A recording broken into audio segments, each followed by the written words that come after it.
Yo, what's going on, man? Making the Right Play Podcast, man. Episode 13, y'all. Let's go ahead and clap it up, man. Episode 13, baby. We here, man. Again, man, thank you guys so much for the feedback. Hey, TikTok, we rocking with y'all. Listen, Shout out to TikTok. Shout out to TikTok, man. Shout out to everybody that's commenting, giving us their opinion. It's great, man. You know, to agree to disagree, but us just to have a good, productive dialogue, man. It's great, man. So we appreciate y'all and all the other platforms as well. We just want to give a special shout out to TikTok, man. And that's what I got to say here early. DT, man, what's your words for us this week, man? And so we can get this show started. Man, hey, it's Sunday. It's another day, another weekday, man, where we get ready to give y'all some good content. We want to thank you guys for coming along on this journey. It's been a journey, you know, so we just ask that you guys please like, comment, and subscribe. And hey, I'm going to go over and send it to my guy who means no malice, Lil Greg. It's funny. Yeah, I want to say shout out to the city for the support. And keep supporting us and keep sharing, following, and keep giving us the feedback. We appreciate it. For sure.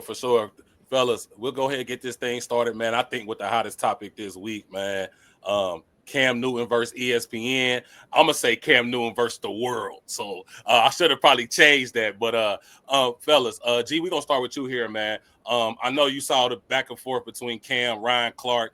Basically, the viewers that might have not know what's going on, there was some rhetoric about Jalen Hurts, right? How people thought Jalen Hurts, that how Cam said you don't have to go through Jalen Hurts, you have to go through the Eagles, right, as a team. Some people took it as hate into Jalen Hurts, man. So I'm going to let G go ahead and dive into it, y'all, so we can get a little more context. But, G, first thing, do you agree with Cam or do you agree with ESPN when we specifically talking about the Ryan Clark and them? And, you know, just what's your outtake, man, on this situation? I think I'm about to go with Cam Newton on that because I don't think Cam said nothing wrong. If you know football and you know the pieces that the Philadelphia Eagles brought in order for them to be successful last season, you know, when you was going into the game against Philly, you look to stop Saquon. You look to stop AJ. Yes, Hurst is a great player. He's played good all his years with Philadelphia.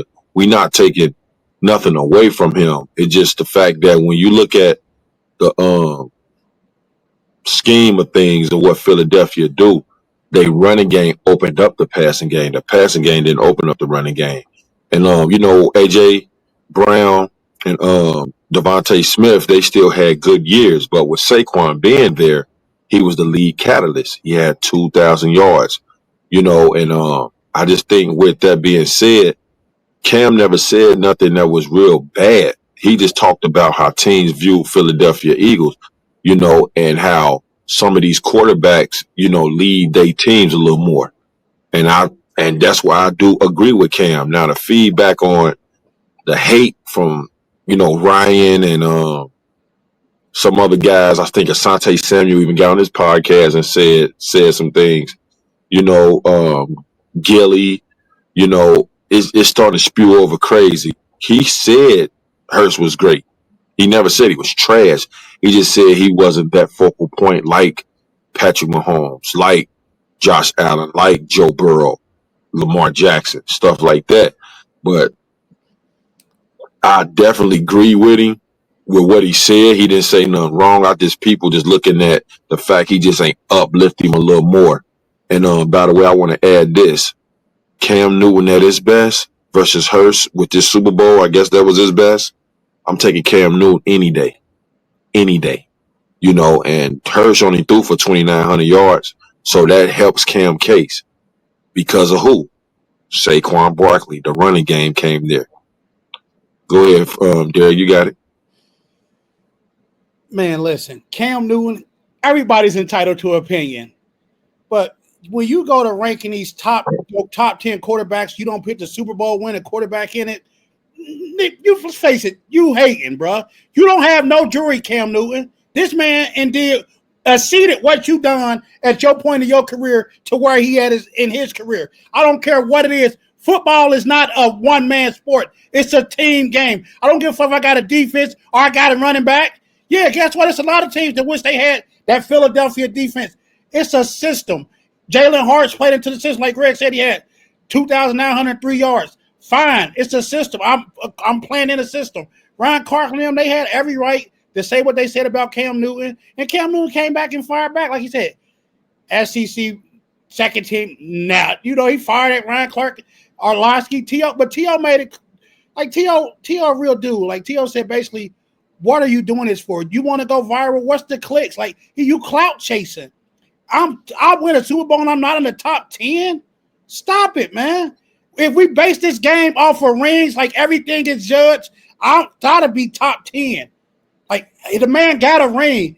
Cam Newton, you could have possibly had one. And they said, following the ball. Let's be real here. I feel 100% it's hating you pitting Josh Allen, Lamar Jackson, and he pitting those guys up there 1 and 2 because he's saying they don't have a Devontae Smith or AJ Brown. I can't help who you have. Look at Joe Burrow. He got the 2 best receivers in the game. But guess what Joe Burrow didn't have? He didn't have a defense. It's a team game. You can't pit everything on Jalen Hurts and say he's not in the top 10. All that Cam Newton, man. Fuck. He said he did say he was in the top 10. No, he did not put him in his top 10. You better Google it. He had him 10. He did not. He had. Okay, let me ask you this then, since you want to say it because he won a Super Bowl. When Trent Dilfer beat the Giants with the Baltimore Ravens, did you have him in the top 10? No, I'm not ranking. Game over. Go ahead. I'm done. I didn't rank any quarterbacks. I didn't rank any. But if you want to base it off of what Jalen Hurts did versus what Cam Newton has done in his career, Pro Bowls, numbers, Super Bowls, Jalen Hurts' career is better. Right now, go look it up. Cam versus Hurts' career. Shut up, Cam. Nah, I don't know. I just think that y'all ain't hear what Cam said for the full thing. Y'all just looked at the rankings. No, he never said this boy was trash or nothing. Cam Newton has an opinion just like me and you. No, he do have an opinion. No, I'm just saying that. Where's the hating? Because you want a ring don't mean I got to look at you a certain way. I just know how y'all got the ring. Hold on, G. Let me ask you this. So you got your team, right? So you got to draft a quarterback out of those top 10 that he named. Okay. He named Baker Mayfield. Nah. Justin Herbert, Josh Allen, Lamar Jackson, Joe Burrow, Matthew Stafford, the boy from Washington, Jaden Daniels. He named all those. If you got to, I'm not taking Matthew. I'm not taking Baker Mayfield over Hurts. But that's what I'm saying. Cam Newton is. Yeah, he probably is because it's what he do more.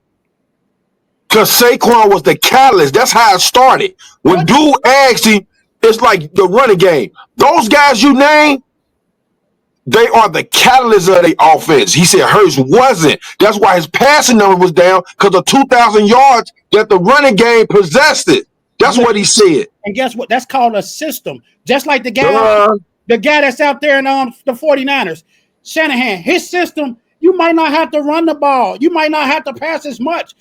Are you going to hold me accountable because of the system that I'm playing in? Does that disqualify what I am? You're going to run the ball now. But when McCaffrey was there, they went to the Super Bowl. When McCaffrey was hurt, they didn't. And I guarantee you, listen to me, I guarantee you, if Saquon Barkley there, do you crown them champs? No, I can't say, but I'm saying, do you disqualify me as being a player because of the system that I'm playing in? Because look at Lamar Jackson. Certain systems take your abilities away from you. No, and they bring in certain people. So it's going to look at you limited. No, I'm playing it within a system. That's how I'm winning. That's what I'm saying. Certain system. The Bengals don't have a damn system. Joe Burrow going to shine. Kansas City, the quarterback going to shine. The Ravens, Lamar Jackson going to shine. Certain system, depending on what it is, will shrink your game. You do less. Hey, Fred. Your guy played in the system, right? He played in the triangle offense. Michael Jordan played in the triangle offense. Those guys played in that offense. They played within a system.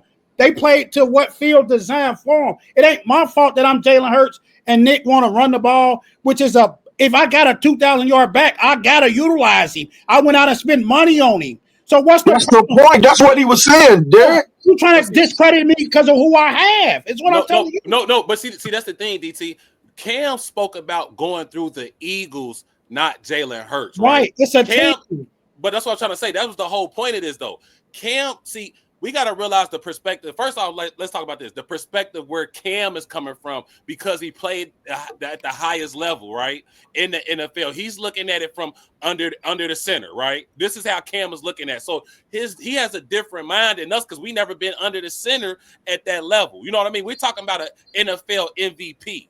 You know what I mean? We're talking about a guy that took a team. Nobody picked Carolina to go to the Super Bowl that year, regardless that they lost, regardless he didn't fall on that damn fumble. Nobody picked them to go. Let's just be honest about it, right? But I think there's a few directions we got to come from. First thing is Ryan Clark got to stop getting personal. We got to stop with these mediocre guys getting personal. You talking like you the superstar. You're not that. So when he went through your resume that I got on your page the next day, I seen you getting combative with other people that were saying like, hey, Ryan, because he was talking about how you can get constructive criticism, but it's not hate, right? Well, this is exactly what Cam was talking about. When he brought up about Jaden Daniels, all he said was that I saw RG3 do the same thing. Now RG3 didn't get to the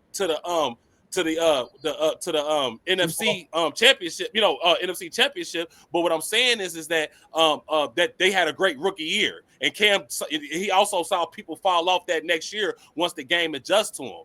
Via CJ Stroud, right? Last year he had a lot of injuries. He had, look, think about it. Your whole wide receiver, you had a crazy wide receiver core. He end up, Nico Collins got hurt early. Tank Dell, we saw what happened to him. Stephon Diggs got hurt, week 3, week 4. So we had a lot of problems there. So, just I'll allow CJ Stroud for example. But what I am gonna say is this. I do the thing with Cam and DT, like you said. Cam already said it. I don't play it safe, right? This is what he said 2 weeks ago, right? He already talked about he said they play it safe. All play it safe, right? Like that. And that's fine. Do I agree with everything that Cam says? No, I think we don't, right? I think it's things that Cam says is kind of crazy. I love Jalen Hurts, but I think Jalen Hurts' biggest problem, what was his biggest thing when he left Alabama and went to Oklahoma?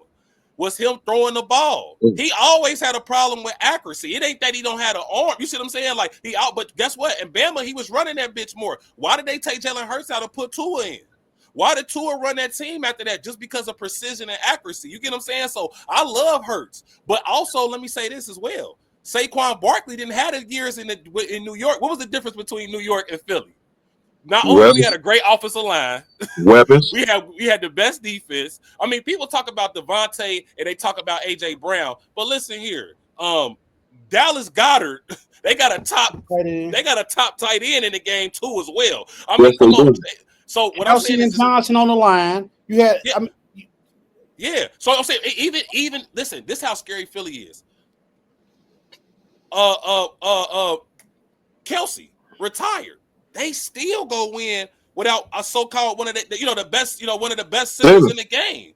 So, and also, like you said, DT, I understand system. I think we all had to play a system. If you played in Cincinnati, Ohio, you played for Timmons, Mills, whoever you played for, there is a system. This is what I want y'all to do. This is how we going to win games. Somebody going to be the killer. Somebody, we going to have a lot of people that's going to fill in their roles. The Eagles all around is the best team in the NFL. The reason for that, the scouting department, they got a coach that loves to take chances. The GM. And a GM, right? We will pay you to come play ball for us.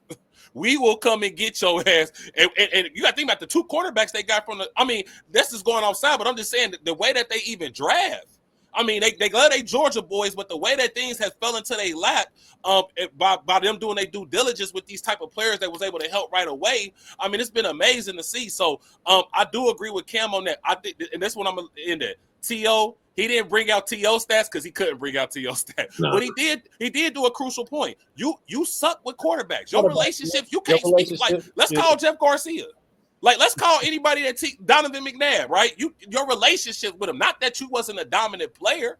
I'm pretty sure Carson Palmer might have something to say. You know what I mean? I never heard anything back and forth. That 1 year we had him. But you know what I'm saying? Like, I understand but I feel T.O. Ryan Clark. Quit getting personal if you're not going to be okay with people getting personal with you. I would have thought you was Troy Polamalu. How the fuck you was talking, dog? You got to settle down sometimes. Relax. You was a part of something. You was a part of a system. You know what I mean? You hit hard, but you was a part of a system. So you should understand where Cam coming from. And I know I just seen Ryan Clark take up for Cam Newton in time. So I know they said they was texting back and forth. He said, it don't bother me. One thing he said in the message, and I'm going to end it right here. He said, Well, I played longer than Cam. What the fuck do that? What does that mean, DT?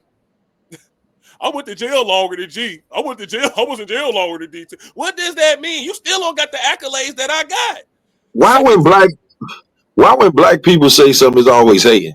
I know. I don't get it. Like, why is it always hating? This why I be dolo. I can't be around sucker shit like that. Cause I better knock one of these motherfuckers out. They be thinking shit be sweet. Like, you can't have an opinion, bruh. Like, why the fuck? See, that's why I say I call it nigga shit, because the first thing I disagree, you a hater. That's why I say I'm cool being a hater as long as I ain't lying. Yeah, damn. They claim that I'm violent just because I refuse to be silenced. Yeah, hey, listen, and we gonna end it like this: how Cam did or Dan Orlowski.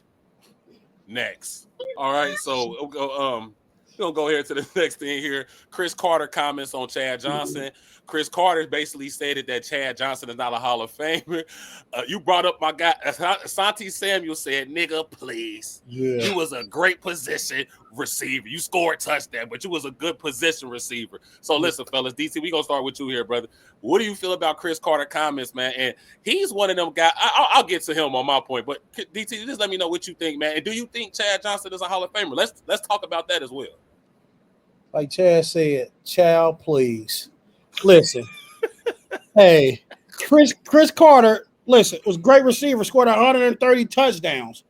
Yeah, you did that, Chris Carter. You played, I think, 16 years in the league. You know, you had almost 14,000 yards.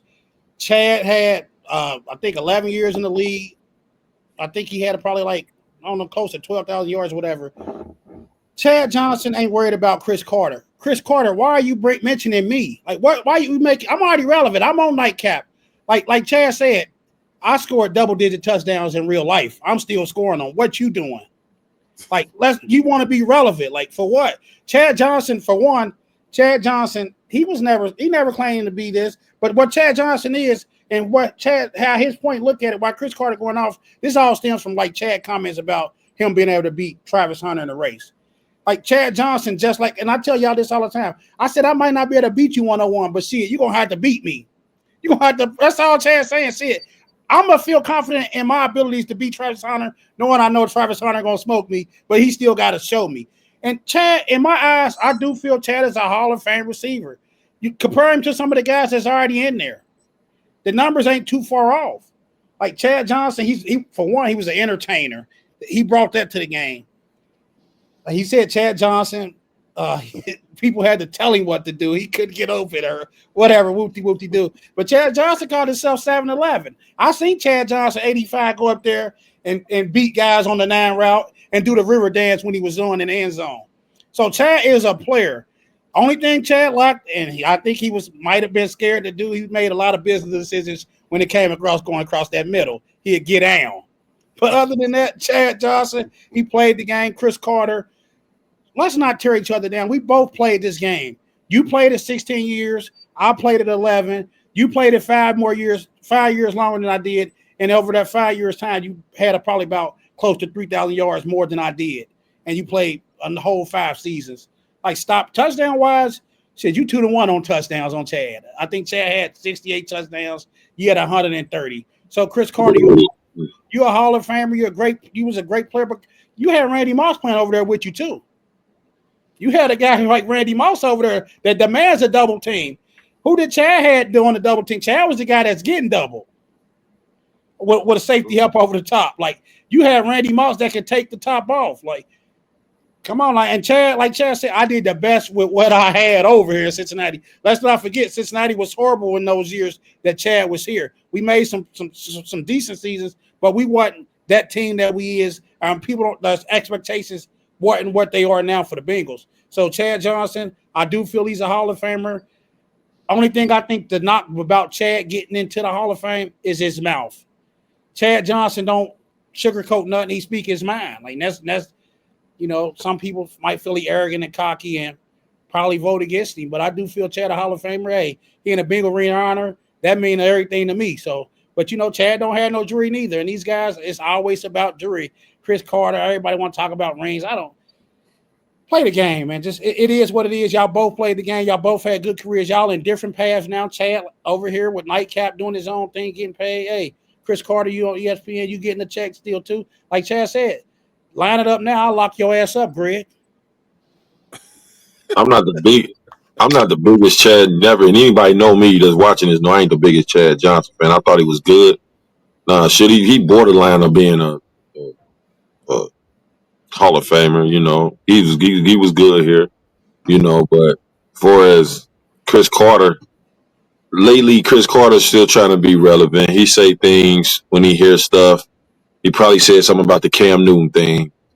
You know, and he's gonna always. A lot of these guys feel they right because they played the game. You know, they all got opinions.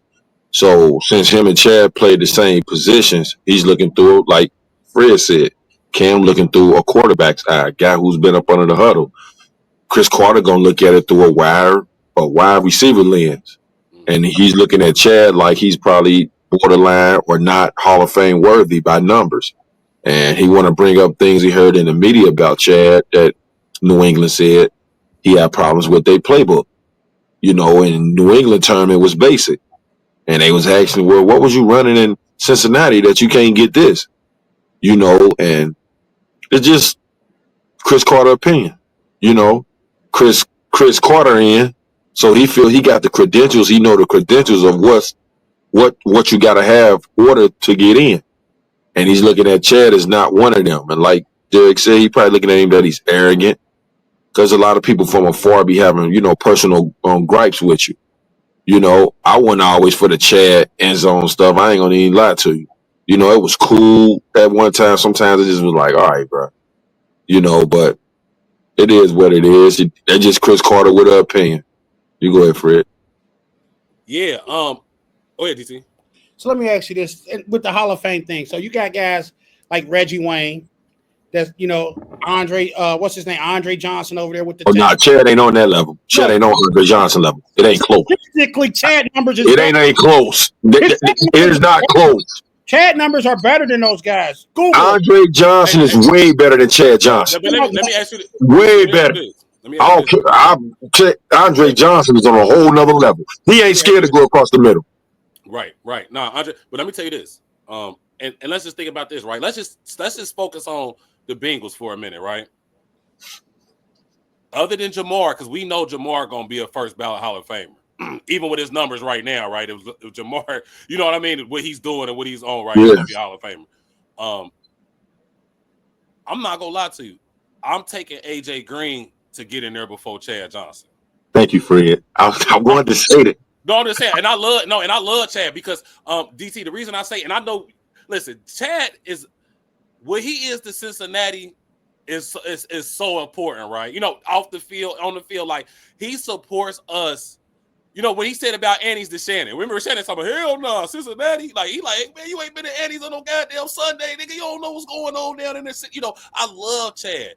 Also another thing, I'm gonna shout out Chad. When he just had the wide receiver camp. See, Chad didn't know that he was that respected. That's why he started crying at the end. Remember? Because he didn't think these guys was going to really show up for him. You know what I mean? Like, people know me. You know, when I come around, I get the respect. But I didn't know y'all was going to take y'all time out of y'all schedule to come rock with me and actually kind of get my insight. So it was a great thing to see. It was a beautiful thing to see. And I'm happy that happened. And hopefully that we can get that reoccurring every year. It was great to see. Shout out to, Asante Samuels cracks me up because he on the Paul Pierce. They on the same juice. You know what I mean? When he started with Dion, I said, listen, dog, he on the juice. But Asante Samuels was productive. Asante Samuels will go back to footage. He will go back to numbers to back his opinion. I'm fine with that. I'm fine with Asante Samuels. You was a bug. You was like that. Like, you know what I mean? You made plays. You know what I mean? So we're not knocking. Yeah, we're not knocking on that. But also we got to understand some people just. You got the guys that we got the old school guys like Unc, right? They saying that, you know, the cool niggas, right? And then you got the grumpy niggas like Chris Carter. You know what I mean? You got the grumpy niggas that's always trying to find, you know what I mean? The Jason Whitlock ass niggas. You know what I'm saying? Like, you know what I mean? Ain't nobody, you see what I'm saying? But I'm saying when I listen to, you know, this is why Chris Carter is not, you know, on mainstream. You know what I mean? We don't watch him. You don't watch him as the other guys, right? Because not only is he not the most intellectual, and maybe that's because he's from Middletown. But also, we you know what I'm saying? We're just gonna say that, you know, DT, you're right. He did have a Randy Moss. Like Jerry Rice played for a long time, right? He wasn't the most productive when he was with Oakland, right? I mean, he still played, right? Nah, Jerry Rice had his 2 years. He had 1,200 yards and 13 touchdowns, 90 catches. Compared to what he was with the 49ers. I'm just saying, like, you know what I mean? Like, it's kind of like, just like you said, right, with Oakland, and I hate to bring him up, but it's like Brian, right? When Brian finished in LA, right? Like, you know what I'm saying? Like, it's the same thing. You feel me? Like, he to his standard. That's what I'm saying. Like, they still great. They still able to produce. You know, by the time Brian leave LA, we like, oh shit, look what you did in such a short amount of time in the individual task. So, and I might not, because I love Jerry Rice, and I don't even want to bring him in this because this ain't even ain't even a conversation. But I was just speaking about, Hall of Fame is I don't know if Chad can get there, but I do love that Chad was entertaining. I do love that Chad was a hell of a wide receiver. I think he's gonna always be famous for the checklist cooking motherfuckers. You know what I mean? Like, he was there with Usman Zada. I mean, he is a staple of Cincinnati. We are not as popular as we would be without Chad Johnson. He is a part of that. You know what I mean? He's a part of what we do. He is a part of our DNA. When you can come downtown and take a picture like that with all them folks, right? I mean, they love this man, bro. You know what I'm saying? So, shout out to Chad. We love you, dog. We appreciate you. But again, we got Chad, who was loud. Then we got the silent assassin, who was AJ Green, and all we did was belt the ass. AJ Green was and it's around Calvin Johnson. We only got to talk. Let's talk about one of the greatest receivers. Now, ask him about AJ Green. We didn't see him speak about him. You see what I'm saying? So I'm talking about AJ. He like, that boy he the real deal. Nice. Bad boy. Nice. No off the field issues. No. He was just, he loved the city. He said, I will always be a Bengal. You hear what I'm saying? So, but again, Chris Carter, man, sit your ass down, man. Relax. We know you trying to get back in the good range. Last time you went viral when you said you was gonna beat Skip Bayless' ass off the camera. We all agree with you because we don't fuck with Skip anyway either. So, but shout out, let's get back to, like, maybe, as brothers, not doing this type of shit, knocking each other down, but also just having a clean opinion. If that's cool, Travis Hunter, this should not go to, because now you starting to be personal when you telling a nigga that I can't get this jacket. You know what I mean? Like, we all competitors. When you tell me, like, I ain't due to be here, like, my nigga, now you doing a little too much. You know what I'm saying? So, it just we gotta quit pushing that. But I get it. Content wins. Okay. So listen, guys, since we talk about content, man, Shemar Stewart, man, officially signed as a Who They Bengal, man. I mean, y'all know if y'all want to clap it up, man. It took a long time. I'm proud of him. It's good getting in that. Yeah. Good getting in that. Hey, G, we gonna start with you here, brother. What are we looking forward to with Stewart, man? Are we glad that he got everything signed and then we can get this going, man? And what are you looking forward to for him to do this year on the field? Oh yeah, I'm definitely glad that he signed it, get in there, get his reps. I ain't like the fact he was sitting out. A lot of these guys take that little information from their agent, their representative, and they tell them what to sit out, try to get these demands. But when you're dealing with a stubborn organization like the Bengals, they gonna stand pat. Word is he got an extra 500,000. What we do? That's what's up with him. I'm glad he in there. I saw some footage today. They gave him like 10 snaps. I saw one footage. I'm not gonna stay pat on it, but he went up against Amarius Mims. That ain't gonna happen, bro. That ain't gonna happen. That ain't gonna happen with him. I call him the Mountain, but I'm glad and I'm looking forward to him. Being relentless. That's what I saw. He didn't have a lot of sacks in college, but he was back there making plays. Breaking up plays. He had a lot of tackle for loss. He was good against the run. He was good against stunt blitzes and stuff like that. So I'm glad that he signed, and I'm glad that he here.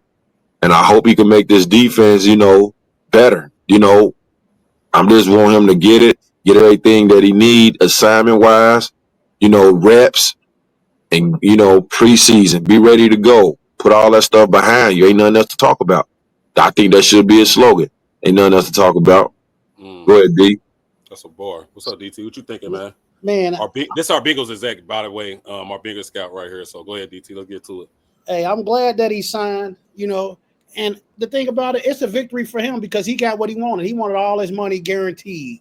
So he got the 4-year deal, almost 19 million, fully guaranteed, 10.5 million he got when he signed the deal. So we only got him for those next 4 years, about $2 million on the cap, which is good.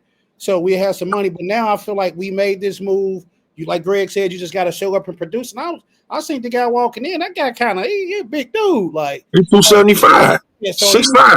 like Greg said, not only do he need to be relentless, he need to be disruptive as well. I want to see some batted balls. I put my neck out there for him and said 6 sacks on the year is what I'm looking for him at least. My neck is out there. I'm betting money on this guy, like so I need him to cash out on that. But I'm glad, like Greg said, let's put this behind us.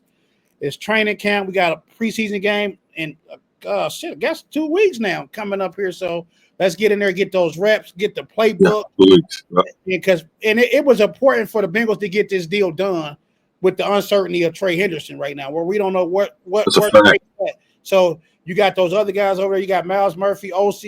You got guys. So with signing him, you needed that. So you got another guy that you can rely on that's going to potentially he's going to be a starter. I mean, you went out and got him 17. Now you got to compete with Miles Murphy and them to see who's going to be that other defense end. So let's come in here and work, put your head down and grind. All that nonsense is out the way. Let's just play now because I'm a fan. And listen, I got you for 6 sacks. I need you to win. I don't care how we win. I just want to win because I still feel our defense is going to be I think we're going to be a fast, aggressive type defense. So with Al Golden coming in, those young boys don't get an opportunity to showcase their skills. So I think we're going to be fast. I'm just ready. I'm not going to tell you no lie. I'm fired up, man. I'm fired up. I don't mind being the water boy for the team if y'all need me. Free access to the sidelines. Come get me. Hey, let's go, Smith. This got to stop, Greg. Stop. Hey, listen, y'all. I read a report, right? I'm not actually a report from shout out to the EA Mon Tigers. I think they like a bingo page, like a friend page or whatever. They said Shemar Stewart played in college at 290 pounds, but dropped to 267 for the Senior Bowl. This allowed him to be more agile and get to the QB more easily, allow him to dominate in the showcase event. Expect more of this from Stewart in the NFL. So to me, it shows that he got the discipline and the dedication to get where he needs to get to be able to show up, right? But also he has to realize that this event he went to is going to be every Sunday now. You know what I mean? Mm-hmm. Unless it's a Monday night game, every Sunday is this event now. You feel me? So we need to be making sure we're taking care of everything we need to do during the week so that you're as productive as possible. I think also too, Shemar Stewart kind of set an example to men and women across the country is that you don't sign nothing you don't agree with. Like you know what I'm saying? Like you got to stand on, you always stand on what's best for you and what you feel like is best for you. You know what I mean? And if there's things in there that are not good for you, it's okay for you to say something about it. Don't put yourself in a jam in a situation because we see it happen all the time. Because there's millions on the goddamn contract. So you like this, especially like we talked about this. When you coming from poverty or you coming from struggle and you see that type of bread on this paper, first thing you doing is, hey man, what a goddamn pen at? You know what I mean? Let's get this over with so we can get the show going. You know what I'm saying? Because I see 10 million guaranteed here. You feel me? So that's Shemar Stewart from his background with his stepdad, he got that close relationship with him. These guys, I'm pretty sure that he had a lot to do with him making sure that the verbiage was correct for him. That's my first time hearing about the extra 500,000. That might have did it. It made him deal with a little bit of something. But he made it seem like they were more argumentative. He said finally they got to a balanced ground where they were able to have some type of dialogue. So I mean, it's going from both ends. But I think people in the comments, we got to stop with the get a man a chance. He ain't even touched the field yet, y'all. Come on. You know what I mean? Like, this is one of Golden's guys. I'm now Golden. If it don't work out and Xavier Whiteass was still on that goddamn we were still able to get him. You had guys that you coached the year before that was still available. And now that's a whole different type of conversation. If he Shemar, pans out how we feel like he will, then that's we good. But we also have seen people not pan out how they should. Miles Murphy, you're up. It's time for you to show up this year or not. We gonna have to. You know what I mean? Like it's gonna be some talks in this off season. But I can't wait for the season to start. I think it's a different feeling, right? Like I feel a different feeling from last year to this year. You know what I mean? Like, especially after seeing Joey be so personable and giving us that, like, where it's like we got real leadership. It's not Zach Taylor. Joe pretty much called that man a bitch. He ain't have to say it. Boy, you bitch made. Body Did you see the language. offense? Did you see the offense? You see what I'm saying? And this is the Yeah. way Zach Taylor should have been coming at Joe. You know what I'm saying? Other than Joe speaking this, right? That shit sucked, man. We need to get back. You know, now you over there like, come on, let's pray. What the fuck we clapping for? Joe ain't used to. I don't do mediocre. Yeah. Do you remember what I did to college to win that damn that college football? Do you remember who I went through? Nigga, we don't do mediocre, bro. They were some of the best teams in that. Like they say that LSU was the best college team to ever play football, and that's an opinion. But they was loaded. I mean, Patrick. I mean, you had Queen, Randy Moss' son, Justin Jefferson, Hilaire Edwards, Jamar Chase. I mean, come on, bro. Stingley. Joe Burrow, Stingley at the corner. I mean, we talking about the first 20 picks off the board. You know what I mean? 5 or 6 of them came from LSU. You know, other than Jamar staying, you know, that year. But you know what I'm saying? You know, if Jamar would have came out, he would have been left. Justin, the 1 and 2 receivers in the NFL, Justin or Jamar, you can pick either one on a team. Bro, you know what I mean? Like, and they got a competitive nature, which I love. I know they trying. You see what Jamar said? I want a penny more than he got. You hear that? That's my dog, but I need a penny more than he got. When we go on vacation, he got to know I'm big dog. You know what I'm saying? He buying 20 bottles, I'm buying 30 of them bitches. Like, I'm like that for real. So, go ahead, G. Go ahead, G. No, go ahead. Now, that's the difference with that in that Joe Burrow clip. Mike said it. It's a difference between winning. It's a difference between dominating. Joe want to dominate. Zach want to win. I want to dominate. So when the expectations are high, don't lower it over here now. The expectations here don't want to, oh, that's good. We just won. Maybe next week. Nah, I want to dominate. I want to set a tone to each team we play to tell the team, they ask, man, what y'all think of Cincinnati? Like, nah, bro, y'all better bring it. Y'all better bring it. They ain't playing. That's what I want this year. That's all I want. I love that. I think that fit who we are, right? As guys that grew up in Cincinnati. That is our that is our thing. Like, you know, so it's a beautiful thing to see, man. So Shemar, man, we looking forward to you, brother. Like you said, DT got bread on you, my nigga. Don't let him down. Don't let him down, man. All right. So next, man, we gonna go to Hulk Hogan passes away, man. I don't even want to say this bittersweet. So, DT, I'm gonna go ahead and start with you, brother. How do you feel about Hulk Hogan's, I guess you could say, legacy?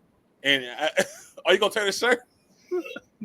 How you feel about Hulk Hogan, man? Passing away, man. You know, Hulk Hogan has some memorable matches. I don't know if you grew up watching it, but I used to watch wrestling all the time. And Hulk Hogan and Andre the Giant, those used to be some matches, man. So, you know, Hollywood Hogan, man, it's sad to see you go. You know, you did what you did for the entertainment of the business. You know, you was a hell of a wrestler. We had one of your moves reenacted here in Cincinnati this past weekend by the Hulkster. Shout out Goonie. So, you know, this is shout out Goonie. Hulk, you a legend, man. You know, RP to the Hulkster, man. I can't rip it. Hey, man, shout out to Hogan, man. Hey, Hogan was a hell of a wrestler. Even with, you know, the matches with the Giant, even Ric Flair. Then even when he teamed up with Kevin Nash and Razor Ramon, you know, the NWO, like, man. Oh, damn. Boy, listen, I used to be going to the wrestling. They used to be at, like, Cincinnati Garden back in the day, like, out there. Like, man, listen, I remember this how poor I was, too. This is a story. Me and my guy, the school gave out free tickets, right, to go to the wrestling. So this is a real life story. My guy Jason Hosted can verify for this too. So I had pennies saved up, right? You know, bus fare used to be 50 cents to get on the bus. Boy, why I throw 50 pennies on there? I just look. I got the pennies out the jar. I just got up to the thing. How you slide the coins in. I dumped the whole thing in and kept walking. They said the machine jail. That ain't my problem. I know Dave. Hey, you ever get them stuck? Hey, you gotta move them around so they can continue to drop. Hey, that happened to me before. He said, "Hey, son, get back here. Fix that." I kept walking. He gave me his pen. No, he gave me his pen. Hey, I was still walking. I heard the penny still dropping. I sat down. It was still dropping. I remember that, bro. I had that moment. Yeah, for sure. Hey, G, what you thinking about Hulk Hogan, man? Hogan was a legend, man. I grew up on him. I ain't gonna lie, man. Ultimate Warrior, Andre the Giant. You know, he was the guy. He had the hood turned up too, though, for real. Like, you know, like everybody wanted to be horses. Like Derek trying to rip his shirt. We did it. You know, he had us doing the leg drop, the elbow, that size 16 boot when he throw you up against the ropes. We did it all. You know, Hogan was dead until, you know, the little racist rant made me, you know, say fuck you. You know, and I was like, damn, it's like that. But you never know because he was in character. You know, we know when these people on TV, they're in character. But I had to take it back like, hey, all the, you know, he was gassing us up, told us to eat our vitamins. We want 24-inch muscles, pythons, and all that. He had us gassed up, and then the real came out of him because his daughter was dating a black guy. And he said some things. I'm like, dang. So I stopped, you know, vibing with him and like that, but I ain't never wishing nothing bad on him. I heard he wasn't doing too good. Then the next day I heard he passed. So, you know, I'm going to leave it as that. I gave it a balance, you know, but I just, when he said all that, how he feel about blacks, I was done with him. And guys, let me speak on this because I got the tail end of Hulk Hogan, right? So you know me when I grew up, The Rock, Stone Cold, Kane, right. Undertaker, them was the guys I was watching, right? So you know, of course, one of my favorites, Shawn Michaels. You know, Mankind, Cactus Jack, you know, my boy, Chris Benoit, you know, those guys. So I grew up, you know, on that and X-Pac, you know, NWA, you know, like, you know, those guys. Like, so what I'm gonna say is this, and is it a black thing or? But is this and I don't want to make this a black and white thing, right? But when legacies, when personal, when like you said, G, you made a great point. When you're on TV, you're an actor, right? You're in your character. You're in your character, right? But your personal life can affect your legacy of your character. What I mean by that is that we were able to see what just happened to Diddy, Bill Cosby, R. Kelly, because our people hold us to that. I see some white folks in comments saying, you know, don't let it be. It's not his legacy, guys. You know what I mean? Like, no. Hold on. My problem is that we don't hold them accountable to the same bar that we hold our own people to. If one of our, listen, I'm gonna tell you right now, if one of these motherfuckers fuck with a kid, I don't give a fuck who the fuck you is, Jamar. You know, I'm just mentioning the biggest names in the world, right? I don't care if you a black guy. We ain't fucking with you. We gonna say you're gonna lose everything. The door you're gonna lose everything. You know what I'm saying? Because we hold ourselves to a certain accountability. It's been people we didn't see white folks get accused of these things, evidence against these things. They get off, right, and we go back to regular scheduled programming. I don't even want to mention the dude's name because right now, one of the guys he don't give a fuck about. He don't give a fuck about freedom of speech, and we ain't even gonna mention it. We ain't gonna mention. He don't give a fuck. He threatened to take motherfuckers TV shows down because they disagreeing. You hear me? I'm just saying, bro. I'm tired of it not being balanced that way. Shout out to Hulk Hogan. First off, he's dead. I don't wish that on anybody. You know what I mean? And also, he's allowed to feel how he feel. Right. You know, a 67-year-old white man being racist don't shock me. That's not gonna make me turn around and be like, "Oh my God, you don't like black?" No, yeah, we get it. You know, we understand. But also, the problem is, don't fake it. We didn't spend money. We didn't spend money coming to these matches. We didn't ran home watching this on TV. We didn't supported you all the way around. So you've been able, the support that we was able to give you was able to also lift your career as well. You know what I mean? So all I'm saying is this: is that Hulk Hogan, RP condolences to your family. Anybody that's mourning Hulk Hogan, but there's some things here that I'm not dropping a tear for Hulk Hogan. You know what I'm saying? I'm not, like, hey man, damn, Hulk Hogan. Man, listen, honestly, fuck Hulk Hogan. I listen, you don't fuck with mines. You don't fuck with mines. That's cool. I don't fuck with you. It's simple. I'm just being honest. You don't fuck with mines. I don't fuck with you. Once you cross that line, you're not gonna disrespect mines. You know what I'm saying?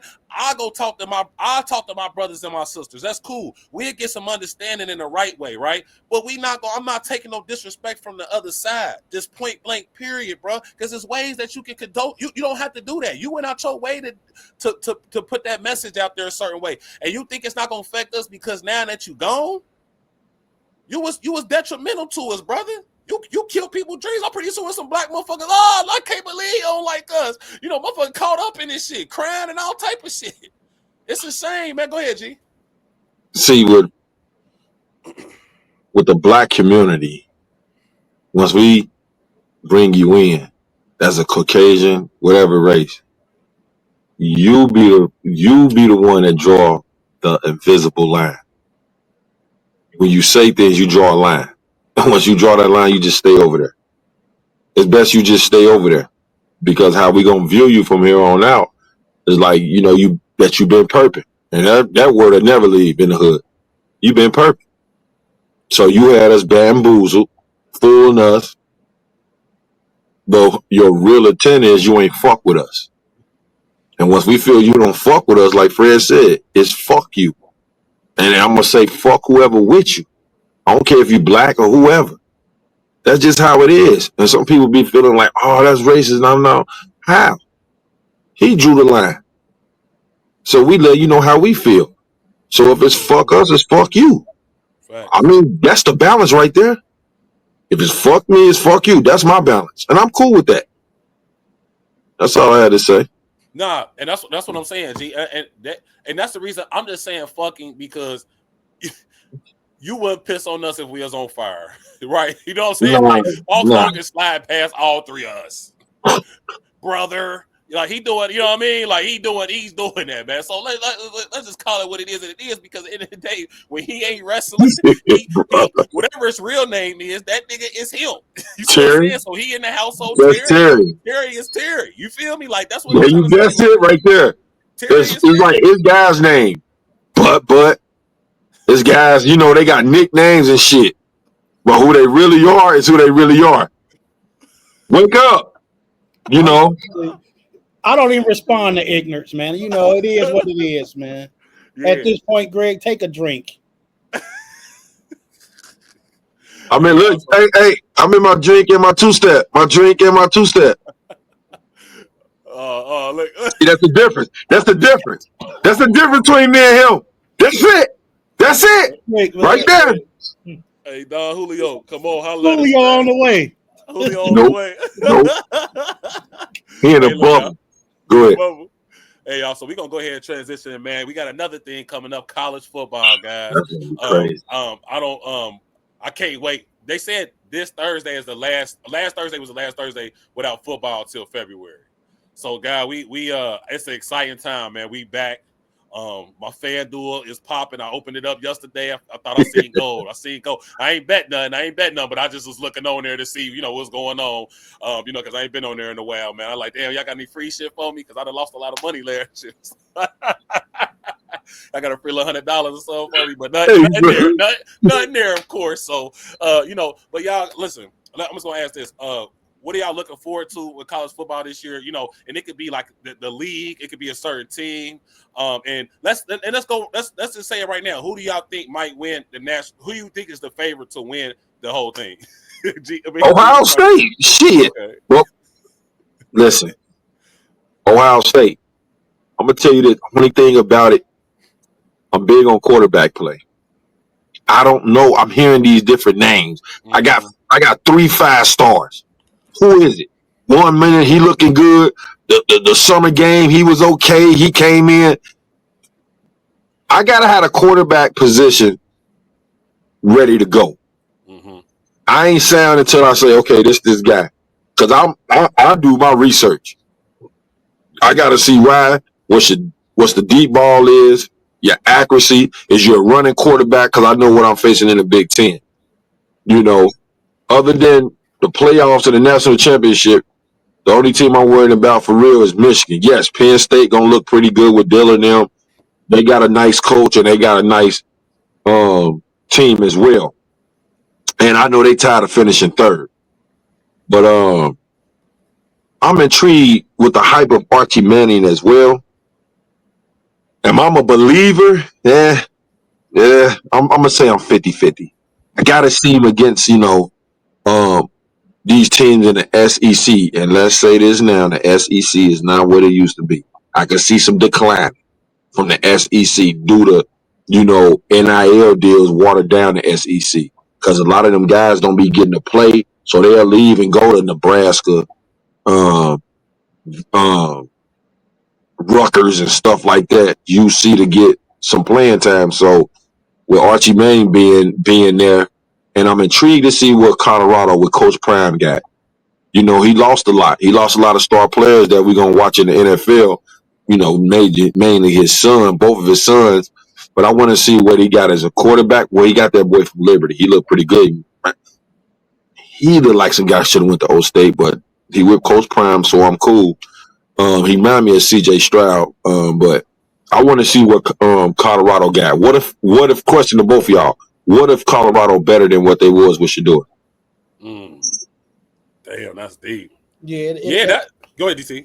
Yeah, that'd be real deep considering they ranked like 25. They've been the last TV, so that'd That's what I'm be saying. right. But my take on this college football thing is, I mean, you got Old State coming out, of course, favorite. They top ranked team. The receiver room over there is crazy. But like Greg said, and then even with the quarterback situation, you said, you got the 5 stars in. It don't matter who you is. You come to Ohio State, you ready to play. You a 5 star. You coming in there with those type receivers. Hey, all you got to do is give me the ball. I can get open. Just give me the ball. But I think it's time for Notre Dame to join the conference. Here it is, Notre Dame. Y'all ranked number 2 in the country preseason. Marcus Freeman, good coach. He got a bunch of big name kids who parents in the game coming up there. Plastic players and them. So you got names. Fire. So it's time to join the conference, man. And like you said, G, with the Manny situation. It's to be seen. I seen some players where Manny, that little guy was a lot faster than I thought for a white boy. I think he'd take off like 60, 70 yards on a touchdown. Yeah. And they coming out, I think they ranked like 4th or 5th over there. But the shocker to me is, Alabama has always been a staple in college football. Here it is. Sure. You got Alabama ranked in the bottom half of the top 25. They ranked 17th. But like Greg said, it's all come back to the NIL. And let's be honest, that's why Saban ran and left the game, because everybody else can't level that playing field with this money now, Saban. Now you running because it's legal. The legal things you've been doing has came legal, and you want to pack your luggage and get out of there. Everybody can't stand the heat. That's why they don't go in the kitchen. And that's what you did. You couldn't stand the heat, so you ran. But I like Ohio State to repeat, and I'm really looking to see what my boys do. I'm a Cincinnati guy. So I want to see what the Bearcats can do up in Clifton. Of course, we ain't ranked nowhere. We in the Big 12. We just got to come out and win some games. It's I think we got Prime coming here this year too. So we do. It's gonna be an ESPN game. Yeah, that's a game I like to see. I like to see Coach Prime in action. And I thought you was going. You usually go to them games. Hopefully, it don't have to be the money, because when Prime comes, things get expensive, and I'm a cheap dude. I can't afford to buy everything. There you go. Hey, y'all. This is what I'm gonna say though. I think Ohio State is the biggest question mark. You got Tavion St. Clair coming in as a freshman, 6'4" out of Ohio. Quarterback. Julian Sand, who was Nick Saban's last recruited quarterback that left Alabama when he left, and then they got Aaron Nolan. He seemed like the type of guy I would like. No. Fred. Oh, no, he gone. Yeah, he gone. He gone. Yeah, he gone. To South Carolina. No, I'm sorry, Aaron Nolan. Nah, I don't fuck with you. He left. All right, so we got Tavion here saying we're going to speak there. I apologize, chat. But I'm going to tell y'all the team that I think is going to take it all. Oregon. Georgia. LSU. Listen.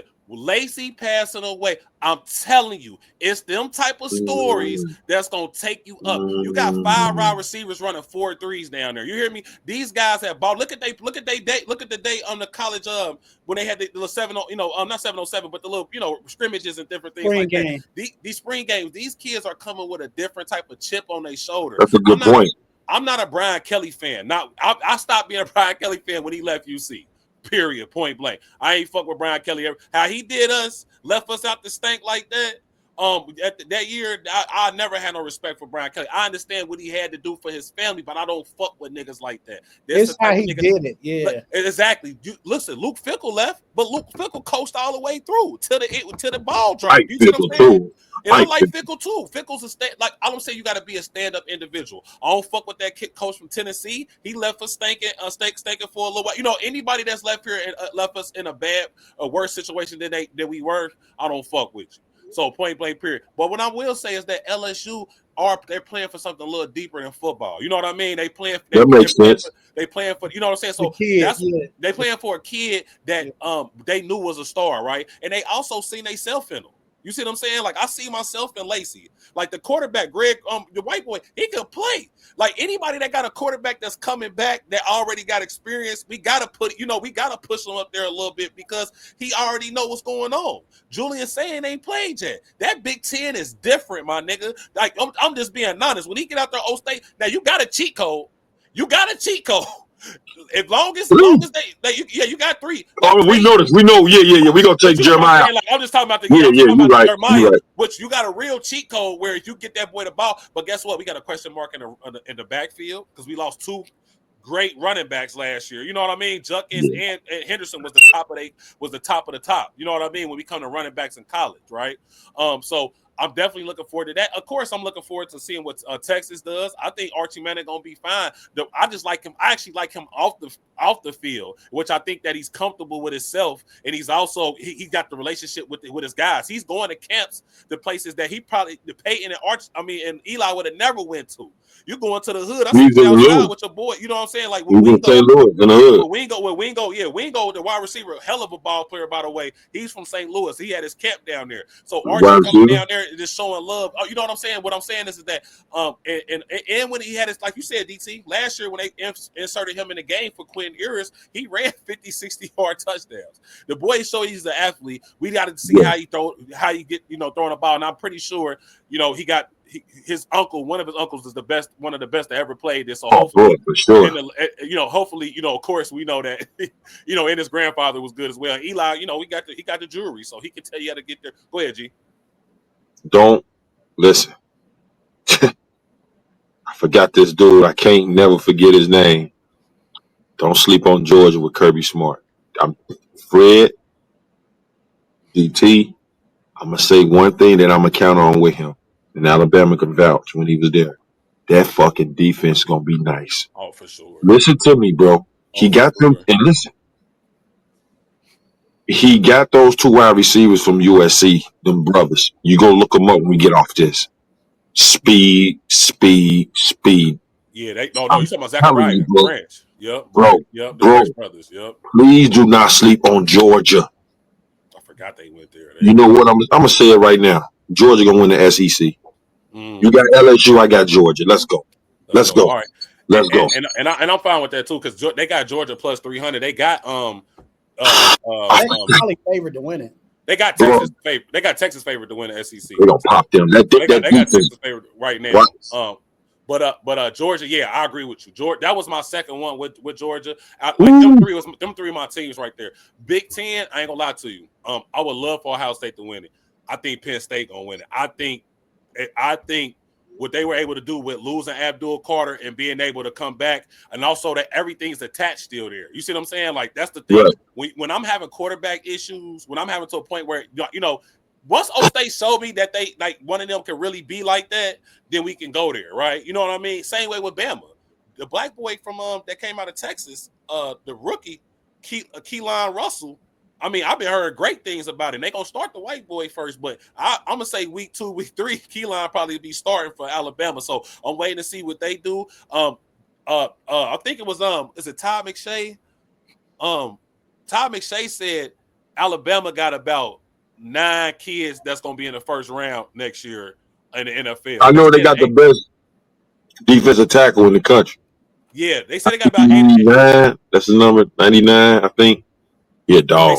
They said about 8 or 9 kids. You know what I mean? But I'm gonna tell y'all a sleeper I got too. Out there in the I think they're in the Big 12 still. No, not the Big. Is it the Big 12? Oklahoma? No, Texas Tech. Texas Tech. Is that the Pac? No, they Big 12. Big 12, right? Texas Tech Listen, I know y'all seen that pro day when Deion and all them other coaches was talking. Even Indiana tried to rat the coach out down there.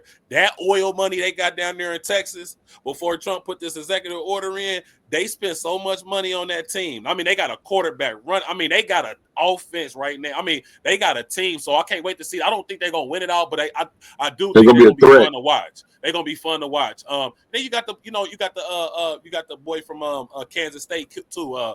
I forgot the quarterback name, mixed kid. He can play. They got a decent little team as well too. So I'm looking forward to seeing them play. But of course, we seeing Prime. We went Prime. You know what I mean? Like we would love to see how you bounce back, man, and hopefully you do well. But I'm gonna tell you right here, listen. You see, Brandon Sorsby is slept on.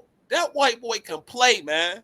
The quarterback. That boy can play. Yes, he can play. Yeah, he can play. But we got to put some weapons around him too, though, Fred. You got to put weapons around a guy like that. You lucky you still got it. Yeah, you do. Think about that. When he left Indy and came to Cincinnati, I wasn't so right, because when he did Indy at University of Indiana, but when he down here now, he's an athlete. The boy can run. He can throw. So like you said, G. If we can put some weapons, if we do got some decent weapons around this kid, I can't wait to see UC, man. I mean, I'm always Bearcat. I'm all college when it comes to college sports. I'm down there. I'm down there in Clifton, easy. You know what I mean? Like, right. Basketball. I can't wait. I can't wait. You know what I'm saying? But right now with college football, I can't wait, man. So I'm looking forward to college football starting, guys. I think it's gonna be a great year, man, just for football, period, man. So in the next couple of weeks, we'll be looking forward to it, man. So look, guys, we're gonna go here to the quote of the day, man. And I thought this quote was simple. I actually posted it because it was real good to me. But it's pretty simple, man. Because everybody talk about being bosses. A leader is admired, a boss is feared. I think we got sometimes we get the two at the same level. A leader is admired, a boss is feared. What do you guys think about that quote there, man? DT, we'll start with you. Man, so like you said, everybody want to be bosses. And I can understand that too. But like you said, a boss is feared. Oh, I got to make sure I'm doing this right. I got to make sure I'm on time. I got to do this. I got to do this. But like you said, a leader is admired. That's somebody you look it up to. Like Greg, he looked up to Michael Jordan. He called him the GOAT. Like, you know what I mean? Me personally, I looked up to my grandma. She one of a kind. Like my grandma showed me so much different stuff. It's like, hey, it's a difference, bosses and leaders, But I always say everybody want to be a boss. I'm a person. I don't want to be a boss. I don't mind being a team player. I don't even mind being an employee. Because guess what? I'm going to get mine still. But the end goal, everybody got to play a part. Even that boss that you might fear, he fears somebody. This is a crazy thing about it. I used to work at the airport when I was young. I worked at Hertz Rent-A-Car. I had a guy. My guy name is Lil Rob.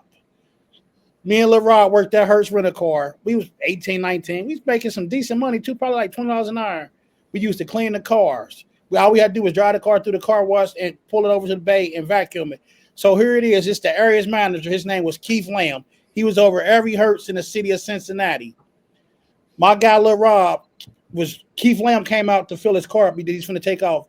My guy, Lil Rob, seen Keith Lamb coming out and like over by the pumps, and he ran. I said to Lil Rob, fuck him. What you running from his purple pink shirt wearing ass? Keith Lamb called me in the office, and Keith Lamb told me, you don't like my style, you don't like my class, you gotta go. And it's so crazy. Rod was fearing. Go to hands. Rod was fearing Keith Lamb. But I'm like, Keith Lamb ain't no different than me and you. Like, fuck Keith Lamb. But at the same time, I was young. We was in a union. Keith Lamb knew he tricked me. Keith Lamb told me to resign. I should have let Keith Lamb fire me, and the union would have got my job back. But I was young and dumb, and I resigned. Like, I just go somewhere else. I was a young boy. Like, but the thing is, like you said, bosses is feared. Keith Lamb, Rod ran from him. But I was like, man, fuck, dude, he wearing a purple pink shirt. Like, man, I ain't running from you. I don't fear a boss. Like, you know what I mean? The boss, you just like me, you can be replaced. But that leader, guess what? Everybody gonna do that leader. Like your boy, you got one here in Cincinnati. Joe Burrow, he leading the Bengals. Everybody feeds off of Joe Burrow. Everybody want to go pick Joe Burrow brains. Everybody want to do this. Like, you got a guy that we work out with. Greg, he leading us in the gym. Hey, They DT 5 sets of 20 on that. We want. I honestly, me personally, I look forward to coming to the gym just to get on Greg nerves sometimes. Like, hey, You think we don't know that? You think I don't know that? let me bother Greg. You Like, think you don't know that? like seriously. Like, You show up on time just to bother me. I show You up think I don't know early. that? Yeah, but and then like today, Fred, like you was like, "Hey, DT, what's wrong with your health day?" Bro, I had no intentions on going over there and getting on the treadmill today till you said that to me. I said, "Let me go over. I got to go get this cardio in." It's just like little stuff like, "Hey, bro, I don't mind. Hey, go ahead, DT." But yeah, like Greg, you know, you lean, you doing it up there, aching with those young guys. Like Chris said yesterday when we was on the phone, Greg. He said they coming in, they ain't worried about nothing else. They like, where Coach G at? Damn, Coach G ain't here. You leading young man right now. You don't even know the impact that it's gonna have on those young guys down the line. Just with the relationship, they like, see, Coach G, or Kev, like Big Kev. See, I got to make sure I get this. Coach G gonna get on me. These is kids like that you've been working with for a month or two. Yeah, my young gonna get on him. Yeah, I told him. this short bit of time, you leading these young men, they looking up to you. So you know, I'd rather, like you said, leaders are admired. They admire this Greg, or they see what Greg doing to Chris' body. I want my body like Chris. Like, all right, this gotta stop. Like, I'm sick of it. This has to stop. Greg, keep leading those young guys. Keep paving the way. Keep making the way. Go ahead, Lil G. Nah, I appreciate that, Dad. I appreciate that. Shout out to Aiken High School boys basketball. Coach Sean, Chris, y'all know what's up. But nah, bosses and leaders, there's two different ways you can look at this. A boss tell you what to do, a leader show you what to do. And that be the difference. I can bark all day. Oh, do this. You gotta demonstrate. You demonstrate, people fall in line. When you point your finger and you making those more threatening, oh, you bet, like Derek said, dude ran. Cause what, you better do what you don't get proper response. The thing is, when you a leader, once you show people what you want done, they tend to fall in line. And then you get better rapport with those people. You know, see, when I hear somebody say a boss, especially coming from a female, the first thing I think is like, oh man, she ain't gonna listen. She's not gonna listen to nobody. She's gonna always do things her way. So that's letting me know as a man, if I come in your life, you're not willing to be taught. So that's a deal breaker right there. What you think I'm gonna lead you down to destruction? No. If I speak life into you as a leader, a man is to lead you. I'm gonna lead you to glory. I'm gonna lead you to prosperity because I want to see you win. But if I ain't out here just telling you this, and that, just let me know what you've been used to. So sometimes, being a boss or calling yourself a boss, people look at that as being arrogant or like, oh no, I can't tell you nothing. Nah, be led. And you got to be willing to listen in order to be led from a leader. So those terms are two different. I never looked at myself as no boss or nothing like that because I don't come off as that, because I'm always listening to learn. So even y'all, I learn things from y'all, switching it up. Gee, let's probably do it this way then. Or gee, let's do it that way. All right, bet, cool, my bad. All right, bet. Yeah, we can go ahead and do that. But being bosses and leaders, man, leaders, they'll never be forgotten either. Because you're showing somebody something. So if you show somebody something, like I tell some women if they are watching this, I ain't gotta be a boss. Buy you stuff. I can teach you stuff. So forever it'll always be with you. I'm gonna give you a gem that can add to your life. A person, anything like that, that's a material thing. I just try to give you game, give you gems. So once I led you to something, and if you do it with the next man, I'm gonna pop in your head. So, that's just how it is. When you lead people, men or women, you never be forgotten. They're gonna be like, man, y'all remember G showed me da-da-da-da? Hey man, nah, Derek, man, I remember, man. I ain't know how to Derek or Fred, man. These are leaders. I done seen these guys lead. I done seen them. I done seen them talk life into people. So I'm on here with two other leaders. I done seen them do it. So there you have it for me. Them the two differences. Go ahead, DT. Hey, great take. Only thing I can say G has learned from me is to keep his wallet in his pocket, folks. He do not let his wallet jump out his pocket. He do not let his wallet jump out his pocket. Please don't. That's what he like from me, y'all. He don't let his wallet jump out his pocket. Hey, you see it? See it, And Gunny? See what I go through on Sunday? On Sunday, supposed to be peace. This is what I'm going through. I said this to you earlier in the gym. Listen, if you hear a woman got something out of me, shoot her because she robbed me. G has learned to keep his wallet in his pocket from being around me, y'all. He designed himself like that, though. Keep your wallet where it belongs, in your pocket. In your pocket. Hey, Hey, man. Look, y'all. This man, I think both was great takes, man, and y'all both used great examples, man. So I think you guys pretty much summed it up. I was listening to both of you guys, so I took a little bit from it, and I think that now that I think on both perspectives that a boss is just a title. That is just a title name. I think when you're in that type of space, that you should always be a leader, right? That's what that is. That's entitled. For you to be able to lead others, you have to be a leader. So when you are using the rules to be able to take shortcuts and not put the same amount of work in because you think that you're the boss and that people are under you, that's the same example what happened with DT. DT said, nah, I look at you the same because you ain't put, just because you over these other spots, that don't mean that they put you in that position. But when you hear a leader, guess what? Hey, man, that's how you hit the car. Hey, man, let me show you this technique. Let me show you this to make sure. Okay, cool. Hey, man, you come in. You might bring pizza in. Did you eat today? Hey, I got this pizza for y'all. Let me sit down and holler at y'all for a little bit. We trying to build rapport. That's a leader. Like Big Bob Kelly, man, RIP, man, Grandpa. Listen, leader, man. Like, I'm telling you, this dude, when I just hate when people say I take the shirt, I'll do whatever. When somebody say I'll take my shirt off my back and give it to you, I seen this man do it. I seen this man go down to the lowest because he's trying to help others. I'm running into women all the time. I work with a Miss Brunston or at Orion. Shout out to Miss Brunston. She'll tell you, Big Bob took care of me, man. Like, but we would come down there at Hughes. We would come downstairs, man. He had Mets going, burgers going. He took care of everybody. Like, he got invited to dinners with Skip Prosser and Bob Huggins. We used to do this. The Crosstown used to do the dinner before they played the Crosstown Shootout. Like, you know what I mean? He been able to, my grandpa did. Like I told you, my grandpa also played for the Bengals. But that's it come from having 6, 7 brothers, right? My Uncle Horace, 7 foot. His other brother, Joe Kelly, Joe's dad. He played in the league. Both of them in the Hall of Fame in New Mexico State.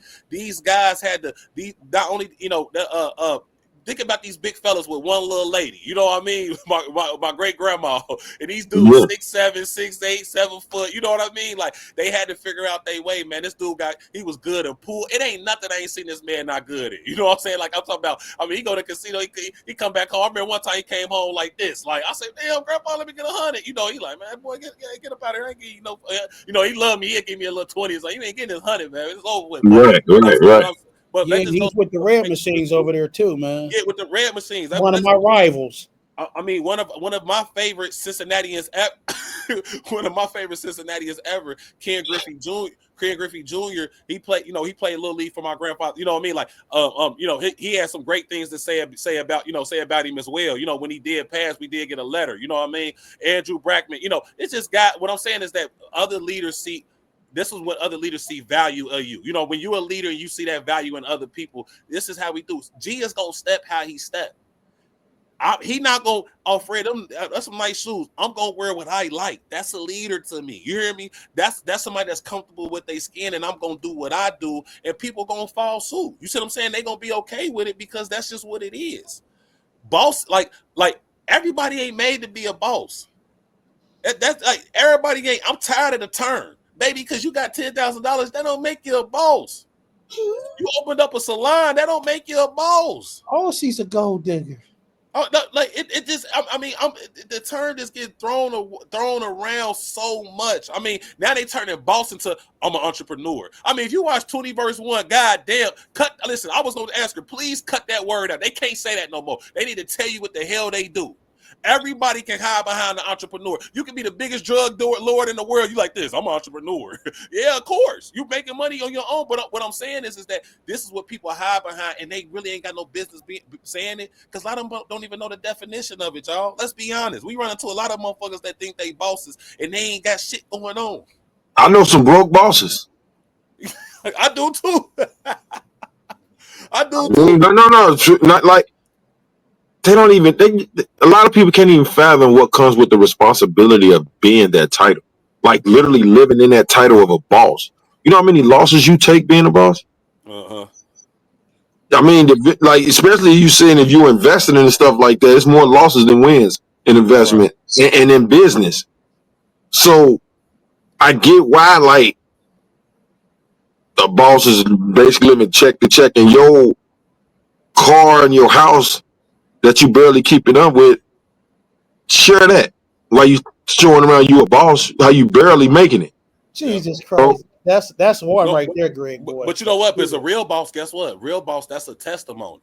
Because if you believe in God and understand, it's gonna be times that we're gonna be down to the point that all we got is him, and he gonna test our faith because we know that in the next hour he can change our situation, right? He can change our situation at any moment. So that's when you know, like you just talked about, that's part of your testimony to be a leader and be able to let people know what you've been through, and actually this is how we relate to you, right? Because we like, damn, I'm going through the same thing. But guess what? I see somebody that look just like me, or somebody I look up to that is out of that spot, right? And we all know that we can do it. You know what I mean? We all know that we can do it. Go ahead. But they don't share that part. They share glory. They don't share pain. The pain is his. You gotta all, huh? Instagram. Oh no, yeah, it's part of it. No, that's just the But you boss know what I'm saying? talk. Because people show the good shit, but that's what I'm saying. That's what I call it. Exactly. When you see them in the flesh, like they was down there, a lot of bosses was down at the Jazz Fest. A lot of them was. You know, hopefully they network. You know, they weren't just there to stunt. You're networking. You know what I'm saying? You know, like you got to leave early. You ain't gonna stay late because you got business to run. We're gonna find out. So by saying that and by doing it, it's two different things. Like you said, $10,000, you got a salon. The rent ain't even due yet on a building, and a building might be 2,800. Your mortgage might be 17 at home. How much did you make? How many customers did you have to equal out that? Did you have to go in your stash and the savings to help make up everything? Do you got the patience for your business to? It might take 2 to 3 years. See, they don't talk about that part. So how's you bossing when you're in a negative for a while until you take off? It's the patience. You ain't got the patience to be a boss. You can't take enough L's to be a boss. You got to be able to take that and still smile and still call yourself a boss through the pain, the agony. You know what I'm saying? So when you up, when the sun out, everybody can. Oh, we out. What about the rainy days when it ain't raining and the sun out? A rainy day inside your house, but the sun out. Fathom that. Because it ain't going your way. You can't screen boss. You off IG. You shut down everything. But then you turned it back on when things was up. Yeah, I've been out here. Yeah, stay even kill. That's all I'm saying. Like, they be perfect. Go ahead, D.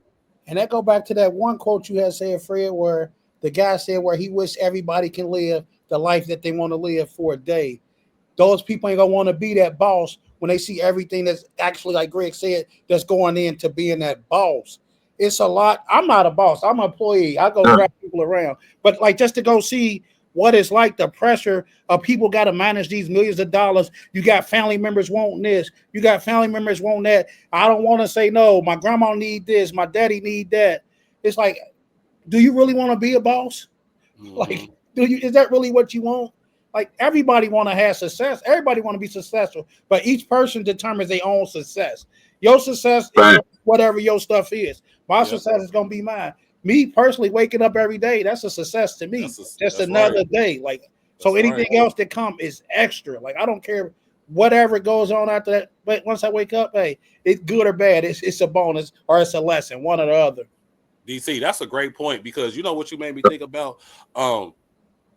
Mark Zuckerberg, we all know him, right? Mark Zuckerberg pretty much running the goddamn internet, right? Employee said his office is right in the middle. He the first one there and the last one to leave. And he's the billionaire. Let's think about that.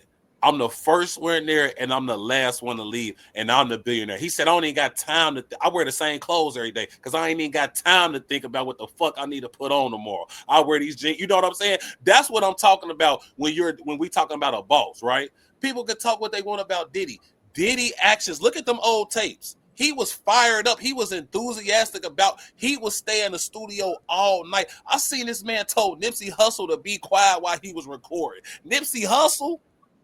Like, I'm just saying, like, Diddy was like, while I'm saying is that's what I'm talking about when we're talking about being a boss. You know what I mean? When I'm talking about that, not only are you in your purpose, but nobody gonna stop. Nobody, rain, sleet, or snow. I'm getting there. If I can't do something, if my left arm broke, I'm writing with my right. You know, I'm putting up posts. I'm doing Right. what I gotta do. Every minute, every second is something that I'm doing to continue to grow this business. And guess what? A lot of times you sacrifice a lot of other things, right? You got these fake ass relationships, DT, like you said. You run into fake ass people that only care about what you can do for them, and so that's why you can't decipher between what's real and what's not. So you got them situations. You got the family members that think they entitled to what you got, so you got to take care of them because they like, well, you worth millions. Look at me down here. I'm struggling. Well, that's cool. Guess what? Everybody's struggling. Go get you a job. I might help you out because guess what? Real bosses help people that like to help themselves. See, G That's get a up fact. every day, right? It might be a nigga come in like, G, I see what you're doing with the boys in the gym. Hey man, I'm about to open this gym. Maybe you might want to. That's what I'm saying. I'm talking about. That's because guess what? When you Yeah. need your purpose and you're doing what you're supposed to do, opportunities come. And I go back to the quote, like you said with DT, with Jim Carrey. He said, "I wish everybody had this shit. Then Yeah. we will really see who really like this." Because you see what I'm saying? Because a lot of people don't. You know, and Jim, I'm gonna let you go. But That's a lot of right. people ain't. G always talks about, and it's two things. I design myself like this. It takes time for you to design yourself like this. This don't happen overnight, or Yeah. everybody would be solid. Everybody, you get what I'm saying? Like everybody would be okay with their situation and what they doing because because it took a while for you to get to this place. Hell yeah. Yeah. Hell Okay, yeah.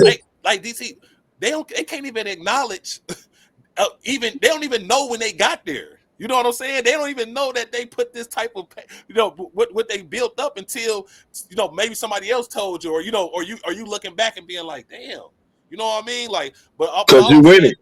because you When in you it. win it, you don't acknowledge it. Exactly. You don't never acknowledge it when you win it. But it goes back to this. What we all saying, it comes down to one thing. It's the mentality.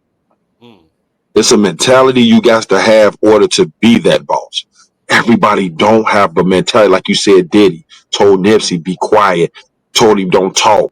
I'm there, brain sleep, snowing hell. It's a mentality you have to have mm-hmm. in order to be that because it comes with a lot of suffering, pain, family members. I don't know if y'all listen to Meek Mills when he was hot. Diddy was on one of Meek Mill's songs talking about, man, you this money, man. It do something to you, make you lose your family. It makes you, people just cut you off, man. But I'm gonna tell you this: the word "no" is the most disrespected word that'll put you in a place where you need to be more than the word "yes." Mm, Your no's will lead you to less stress. Your no's will lead you to prosperity and peace.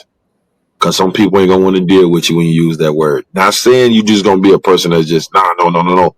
But you can't keep saying yeah, yeah. Have you? You will be depressed. You feel used. Then you feel like you can't even say no because of what? I'm gonna lose this person. It ain't gonna like me. Stuff like that plays a part, man. It's a mentality you gotta have. You gotta know when to say no. mm, This shit comes with being a boss. Because Brad said the success of you being a millionaire is people gonna expect you to say yeah.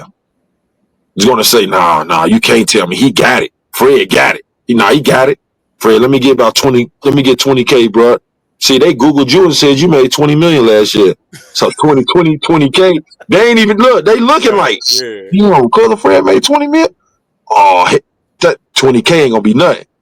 If you say, nah, bro, nah. Oh, all right then. All right. I call you and say, when the last time you heard from your people that asked for 20K for it? Gee, that's a good question, bro. It's been a minute. But that goes to show you, There it's goes the soul. expected. Yep.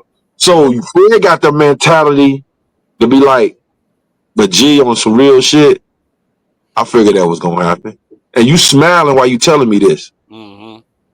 But that let me know, oh, he used to this position. He used to, you know what I'm saying, dealing with this with family members or loved ones. But that Mm-hmm. comes with being a boss. Everybody can't. They can't handle that because they don't want to look at like as a bad person. People call Diddy a bad person. Sure, all the successful people, Jordan, Jay-Z. Jay-Z. Hey, but you made a great point, and I want to say this because it was a great quote. But it's a skill to be able to take emotion out of decisions. It is a skill to be able to take emotion out of decisions. And still love them. And still love them. Yeah. Being unconditional. Like, that's like, I don't think we understand that, bro. Like, because no, you do understand it. You do understand it. No, you do, because you're speaking it.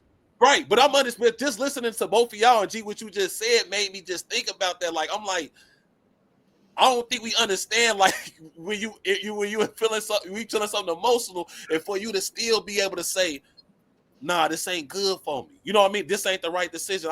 Just to say no. Like, that is powerful, bro. And you are right. That because you made me think about Wallow, right? That got Gilly with Gilly midnight worth the game. He has a story, a cartoon illustrate where he puts up every month where he talk about the story of no. Where he told these people yes 5-6 different times, and on the last page he told them no. All right, then fuck you, then bitch ass nigga. I don't care. You see what I'm saying? That comes with it. No, hey, you asked me for this. I got you, bro. Hey, I got you, bro. Soon as I tell you, hey, no, I can't do that this month, brother. Oh, bitch ass nigga, you. It's expected because Wallow been doing it. But I'm telling you, like I say, I use the word I design myself. Imagine what I went through trying to design myself. The no's I had to say. See, that's why I'm interfering. I'm saying one because I'm getting my experience. Yep. At 30, mine started. At 30, nah. Put that to the side. Now put that to nah. Gee, what's up, bro? You ain't gonna Millville? Nah. I had to focus on me. No, I had to focus on me. Oh, I'm getting older, bro. The worst thing I want to do is be broke old. If you live longer, you better start putting up because you're gonna be old longer than you are younger. Damn. You're gonna better start putting. You're gonna be old longer than you are young. It clicked. So I brought the pen out. Like Hov said, you better get your umbrellas out. Greg started to brainstorm. That's how it is. But you know. Now, DC, what was you gonna say that was hard? DT. I don't have nothing. Why you said DT? We thought you had something to say. Oh no, I'm just listening to an artist here, man. I'm just sitting back like a sponge, man, soaking it in. No, but I was just saying, like, I think this was a great quote. I mean, which led to other things, of course, because there's type of conversations that need to be had. Because now we can stop with the this rhetoric. You know what I mean? Everybody being a boss and everybody being this and that. Baby girl, you're not. Shout out to you. You know what I mean? But it's a lot of people that come in this, they're getting a Louis Vuitton purse and a Mercedes Benz. You know what I'm saying? Like, that's once that's the small part of it. That's what you're showing. On the backside, there's a lot of things that go into this. And like you said, DTNG as well. I think if this goes back to what I said last week, and I'm gonna end it right here. Proper instructions motivate people, right? I bet you if we gave them proper instructions to how to be a boss and what you need to do it, 95% of people ain't gonna finish, bro. I'm just being honest. They not, and that's why the 5%. If we look at the total, right, who has this type of money, right? Who started these type of business? Not the nepotism, not the ones that was given the money, right? But you hear these scary stories about the Hoes, the Kobe Bryants, you know what I mean, the Michael Jordans. They click differently than most people. I'm gonna tell you right now. I know for a fact. When Russell Westbrook ain't signed that autograph out there, I knew he clicked different. They like, man, that's a kid. Russell said, hey, that nigga had a blue pen. He was gonna sell my shit. Tell him come back with a black marker. See, we didn't understand because we thought he was neglected. Damn, I ain't know that. That's the reason why he told the kid he wasn't signing it because his dad was forcing the kid. See, we didn't get to see the whole video. Russell was able to see it from his car. You know the clip that we saw is when he got out and he walked past the kid. So guess what? We scrutinized it. We didn't realize that the kid, his dad gave him this blue pen. And I guess the blue pen, if you get a blue pen, it's like an official signature where they can put you on eBay and sell your jerseys and stuff. That's why a lot of people use the black pen to sign. They'll sign you like Curry and them. Like the other day when Taft, shout out to Taft staff for being at down there with. I wanted to shout them out too with the Bengals. But Zach Taylor and them was signing their stuff, right? You know, but they had a black marker. You know what I mean? This is for memorabilia for the kids, right? To keep when they got. But some of these kids, you know, some of these people they use their kids to get these blue markers, get these signatures. Then they putting Curry jersey up, Bron jersey up, and that I ain't know that. You just schooled me on that. Yeah, so that's what that was Russell Westbrook's problem. And that's why we got detoured there. So man, and what I'm saying is that everybody don't click that way. Everybody and even with a kid being there, right? This goes back to our example saying we taking emotion out of this decision. I'm not signing this motherfucker because I know what your daddy trying to do. You hear me? Hey kid, I see you. Shout out to you, baby boy. But let me go ahead into this restaurant, bro, before we Kendrick stump on this nigga, man. So look, man. Hey y'all, Brad, this was a great pod, man. Episode 13, man. We get better and better, man. It's definitely good energy. G, man, what you got for the guys? We got for the squad, man, and those set the week off right here, man. Man, it was a great show, man. Looking forward to the feedback and watching this back when it do drop tomorrow afternoon around 12 or 1. Feedback from guys that I know, females that I know that show love to the podcast, and have a blessed Sunday, fellas and gents. DT, what's up, brother? Hey, like you said, man, it's week 13. So hey, just continue to like, comment, and subscribe. But most importantly, leave that feedback. Feedback is important. That gives us an opportunity to dissect that feedback and be able to grow from it. So we greatly appreciate that. Like you said, it's week 13. We starting the week off. Let's just everybody have a great week. But Cincinnati, let's embrace one another. Let's love on each other, regardless of the color of your skin. You don't have to hate on nobody. The stuff that happened this past weekend shouldn't have had to happen. Nobody has to get hands put on themselves. Simple as this. Keep your hands to yourself. Don't elbow. Elbow. Yeah, the elbow is legendary. Hey, but definitely, man, you know, just love on each other, man. Keep all the nonsense down. We love each and every one of y'all. Let's continue to do the right thing, the right play. I don't care how hard it might be. Please just continue to strive to do the right thing, man. Mm-hmm. That's it. I'm out, man. Deuces. For sure, man. Hey, listen, y'all. We want to just thank everybody for tuning in. Thank everybody for commenting, liking, subscribing, sharing. We realize that support is free, man. And so we just want to appreciate you taking your time out, any of your time, because these last few weeks, we realized that time is the most valuable thing that we got, y'all, because we do not get it back. People was leaving us left and right. Kids to older adults, you know, to icons, to people that's close to us, you know what I mean? It's a lot going on, y'all. So we just want to say we appreciate y'all. And also, man, NFL coming up, man. Look, for the bettors, man, you know, or anybody drop that shit, man. Fantasy football leagues, man. We ready. We'll get into it. We got something for y'all. You know what I mean? Let us know, man. We intrigued, man. We want to be able to get into these things. And also, man, we working on right now. I've been talking to a few people. We're looking at trying to maybe do some type of fundraiser here shortly. See what we can do to try to, you know, raise some money for a few kids that's in need to get back in school. We would love to help out with like uniforms and shoes, backpacks, school supplies. So any schools, any companies that's looking to maybe want to join forces with us here, man, that would be great, man. So we can just try to make sure these kids start off the year right, because it starts with them. It starts with them and it ends with them. So we just want to make sure that we sending them all right, man, so they can get their education, so we can change the world, man. So we want to say thank you guys again for tuning in to week 3 of Making the Right Play podcast. Of course, we will see y'all next week, man. And we just appreciate y'all. We out. Peace.